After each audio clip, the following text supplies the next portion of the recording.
I'm Jim Case Press, and I'm here with Ugly Joe Holmes, who returns to action January 15th against Jamie Pickett. How are you? I'm great, Alex. Thank you a lot for having me. Of course, man. Of course, it's always an honor. I did want to ask you, do you like going by Joe or Joseph? I see a lot of people calling you both, both of them.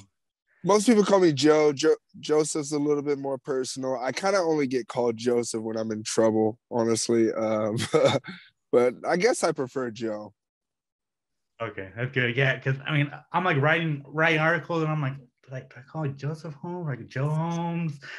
It's just kind of You could just call me Ugly Man Joe that in the is true. fighting realm. That is true. Ugly man. Well, where did that come from? That's from a group I created a while back called Ugly Man Gang. And it was just me and a couple of my friends, is how we expressed ourselves. Like you would walk up wearing your flyest fit, and then your boy would start roasting on you, and you'd be like, "What?" And then that gives you a chance to defend yourself and show that you actually have like pride in in yourself. You can defend yourself and stand up for yourself and like show that like, no, you're not gonna talk about me. I'm gonna talk about you. And it was just how me and my friends would communicate. That's awesome. That's yeah. That's such a dope origin for a nickname and a group. That's cool. How were your holidays? They were great. Still going on. We got New Year's coming up this weekend, but Christmas was fantastic. Um, I had my son. We actually did Christmas early for my boy. Me and my girlfriend did. So he got to have all these toys early, and he was super excited. And all the other kids, are waiting until the weekend, and he's already playing with all this stuff. So that was really cool. Christmas was great. Awesome. That's awesome to hear. First Christmas as a UFC fighter. Yeah, yeah. First Christmas as a UFC fighter, as a celebrity now, they say. Exactly. Exactly. I did want you to reflect on your 2021. I don't know if most people realize, but you fought 5 times in 2021. Yeah. 2021 was busy. 2021 was busy, man. And I actually um like started the year on a suspension, uh and just like a 3 month suspension. So to still crack out 5 fights is insane. But no, I'm super proud of myself. It wasn't like that wasn't the plan, but I want to be an active fighter. So I definitely tried to accept every fight I could, um, you know, just so that I can get to here where I am now. So nobody knew I was going to get to the UFC now, and I did. So it's amazing, and it's a dream come true. That's awesome. That's awesome, man. Yeah. I mean, so you get on Dana White's Contender Series, right? You win your fight pretty decisively. I mean, it was a great finish. This season, Dana was just throwing fucking contracts at everybody. Right? He doesn't throw you one. I mean, what? I mean, like, what was going through your mind?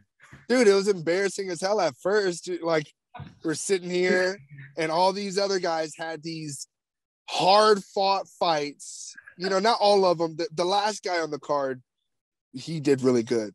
But all the other guys, they had all these tough fights, looking sloppy, getting tired, all these things. And each one of them gets a contract. You get a contract, you get a contract. And then just skips over me. And I'm like, wow. And then I even went to go and watch the highlights, like maybe a month or so later. And they didn't even put my fight on the winner's highlights of that contender. It's like, what did I do? But it was just another, it's just experience. It's just more opportunities to be in front of the UFC fans, show them what I'm about. And hey, either way, it worked out.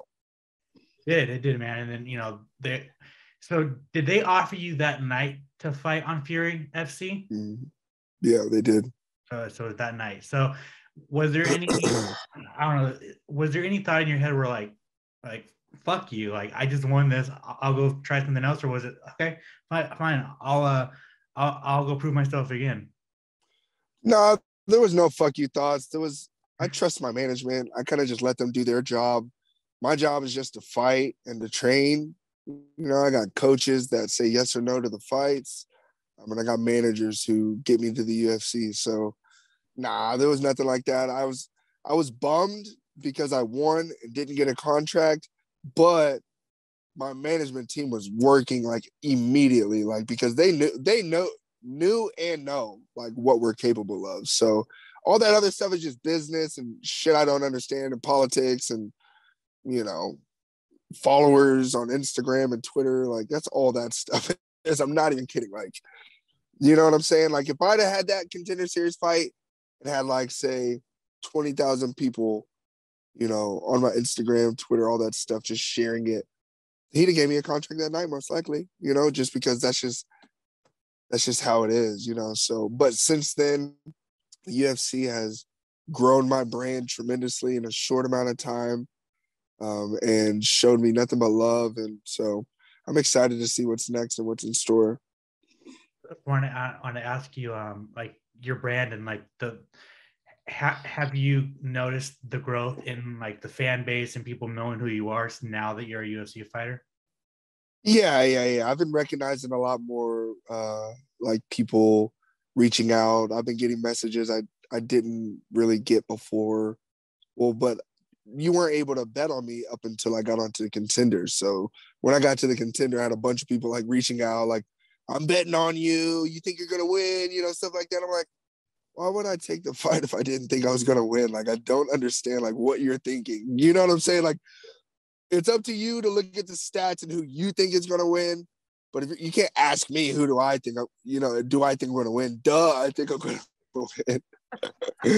But no, definitely been seeing a lot more love from the fans, and also just seeing how knowledgeable some of these fans are. Like I was playing Xbox, met a guy, he saw my Ugly Man Joe name, and then he ended up looking me up while we were playing. He didn't tell me, and I hear one of my fights going on in the background. He's like, dude, Ugly Man Joe, I just looked you up on Tapology. I'm like, you know what Tapology is? Oh, Yeah, that, so that is fans are fantastic. incredible.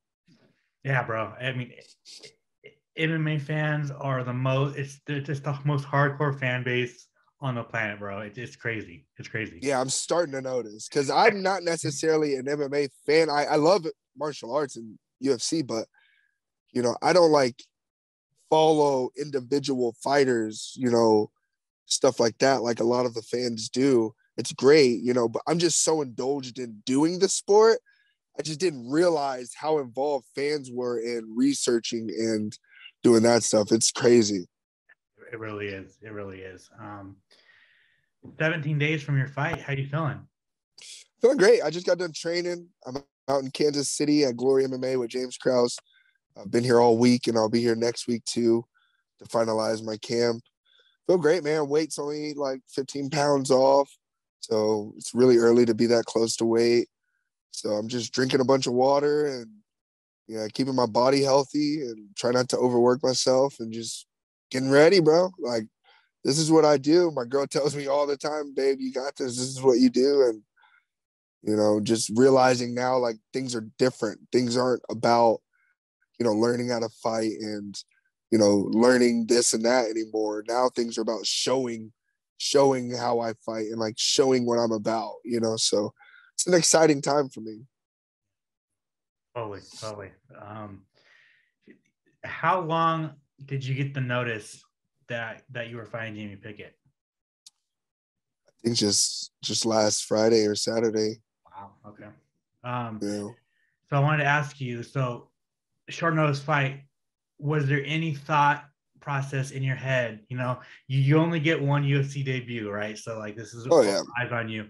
Was there any thought like maybe I should wait and get a full fight camp, or was it let's go? No, it's let's go, man. I mean, I've been in fight camp. I literally probably just had like a year camp. Like I was in camp the entire year. Nobody can say they had a camp as long as me. So no, dude, I've been training all year for this fight. Every fight I've had, I was able to stay healthy. I took some bumps and bruises, and I only took the kind that make you stronger. You know what I mean? And I feel like the entire year was in preparation for me to take this next step. You know, I was fully committed. I have been fully committed for a while now. And now that I've made it to the highest level, the level I told myself since the beginning that I'm going to make it to, now I'm setting a new goal for myself. I need to get that title in a speedy manner. So I'm just going to smoke this guy. He's taking losses, so he's definitely not about to beat me. So I just need to just handle him the way I handle everyone, you know, just because now I'm at another level.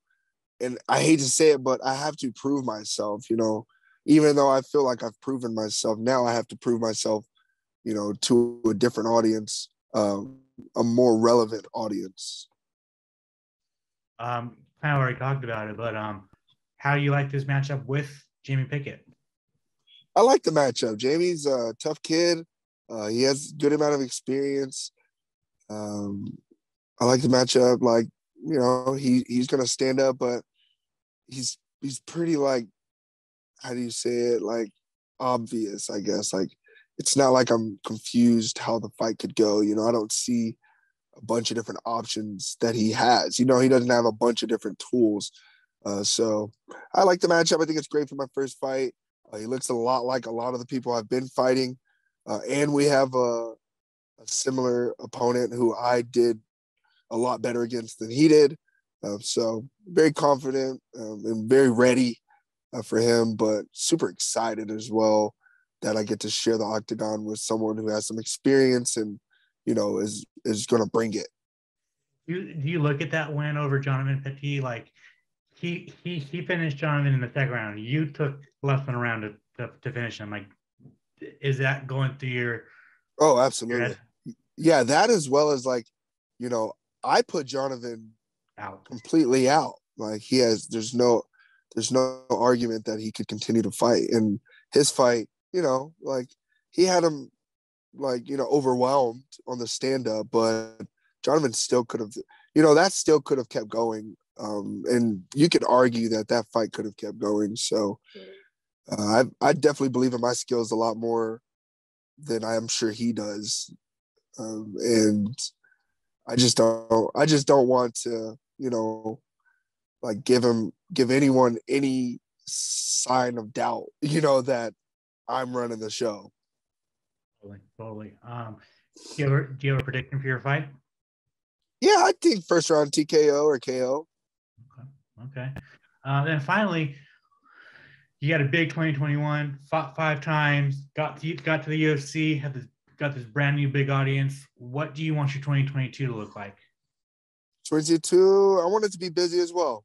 I would like to see about 4 fights, and then be up maybe top 15 by the end of the year. Want to drop a new Ugly Man Joe sweater by next winter. So give me a year to create that sweater. And I do have shirts out right now. So I don't know. I just want to get bigger. I want to continue to grow and just get better at my fighting and martial arts and just fight tough guys and really just show all of them, you know, who's new in this game and who's about to come and shock the world. It's me. Awesome. Yeah, that's awesome. So thank you so much for your time. I mean, I think the whole fan base and everyone is looking forward to your fight. If you want to plug your social media, plug your sponsors, the floor is yours. Yeah, please go follow me at Ugly Man Joe on all social media outlets. On Twitter, it's Ugly Man Joe Gaming. And then I have a Facebook gaming channel called Ugly Man Joe Gaming as well. I appreciate all the support that's been going on, and I appreciate your time.